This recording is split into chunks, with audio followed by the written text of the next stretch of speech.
I co-authored this book some time ago called Tea with Presidential Families, and I thought it would be nice to share a few excerpts with you on several of the presidents. The first president, of course, George Washington, was a tea drinker long before the United States of America was formed. And he drank green tea and he drank black tea. What we know of today is green and black tea. His wife Martha was also a tea drinker, and I like to think that George, being such a kind gentleman, would have served his wife a cup of tea from time to time. There were fascinating discoveries at Mount Vernon when we went there to get images from them, and we were able to take photographs of different things that belonged to George also. When we got to John Adams, we also went to the presidential home in Quincy, Massachusetts, where they had an abundance of tea accoutrements that we photographed, and along with John Quincy Adams.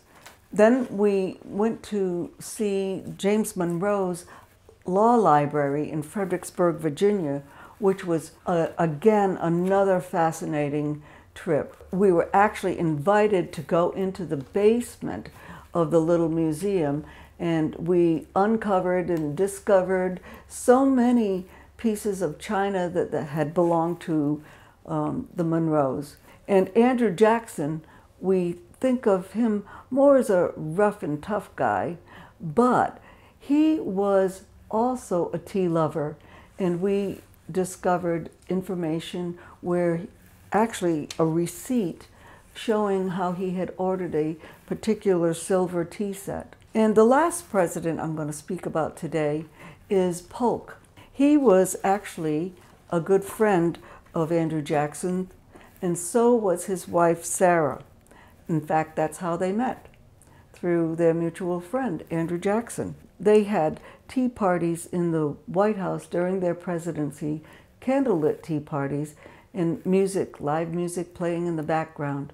And it was during this time that the Americans were taking a larger interest in actually growing tea in America. You may be wondering what this teapot represents here. Of course, it's the White House. It's a Fitz and Floyd teapot that I received about 30 years ago. And by the way, it does leak. I'm not able to use it, but it's a great display piece.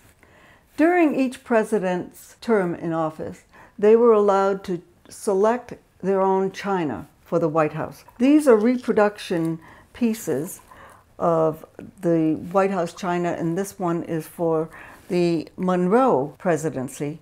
Nice rich colors in this deep red.